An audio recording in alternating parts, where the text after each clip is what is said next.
Hi everyone, my name is Catherine. I'm a PhD 1 student and my supervisor is Deb Pepler. I'm sorry I couldn't be here to present today, but I want to say welcome to the new MA1 cohort. Hopefully we'll get a chance to meet sometime in the upcoming year. For my master's research, I partnered with the Child Development Institute here in Toronto to study school-based day treatment for children in kindergarten and grade 1. Children are referred to this small, specialized program because they exhibit social, emotional, and behavioral difficulties that make it hard for them to manage in mainstream classrooms. There are typically 12 children per year, divided between 2 classrooms located at the same site. There are 5 staff consisting of 2 teachers, 2 child and youth workers, and an educational assistant. They follow the Ontario curriculum, and the typical stay in the program is 1 to 2 years.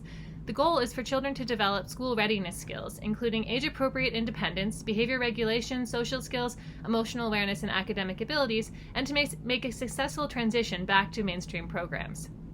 Research on school-based day treatment is scarce. Little is known about what works in this treatment setting or how it is effective, and descriptions of program models are lacking. My study aimed to address this problem by taking a look at what actually happens in day treatment. I aim to describe the moment-to-moment processes and strategies of classroom staff and develop a program model based on staff descriptions. How did I do this? I filmed staff and children completing day-to-day activities and then watched excerpts from the video with each staff member. I interviewed staff members as we watched the video together to learn about their thoughts and what they do in delivering the program.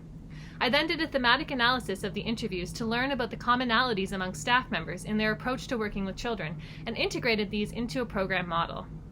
Here's the program model I developed. Today I will present some of its key parts. To begin, I conceptualized the program as a milieu therapy. In milieu therapies, clinicians work with children in a naturalistic setting such as a classroom, developing interventions within the spaces in which their lives take place. All of the physical, structural, and relational components of this environment may be leveraged as therapeutic agents. You can think of all of the other components of the model I'm going to discuss as being part of the treatment milieu. Staff describe taking an individually tailored approach to intervention in which they engage in a cyclical process of attunement, responsiveness, and assessment and evaluation. They observe children closely, know their patterns of behavior, and are curious about what is driving their behaviors. They select intervention strategies based on their understanding of children's needs and are intentional about reflecting on whether a certain strategy, say removing a child from the classroom in response to disruptive behavior, is working or if it needs to be adjusted. Staff described a focus on building positive relationships between children and adults, between peers, and having a sense of community in the classroom. A climate of positive relationships is thought to support development. Bullying researchers have found a reliable association between a positive school climate characterized by warm relationships and lower levels of bullying. And in the UK, there's a fairly widespread intervention program similar in structure to day treatment at the Child Development Institute called nurture groups. Researchers have found that students with social, emotional, and behavioral difficulties attending schools with nurture groups, but who are not enrolled in nurture groups themselves, tend to have fewer problems than similar children in schools with no nurture groups at all. Researchers have suggested that this is because of an effect of nurture groups on the climate of the school overall. Staff described having a team-based approach to treatment in which staff work together, support each other, and are on the same page.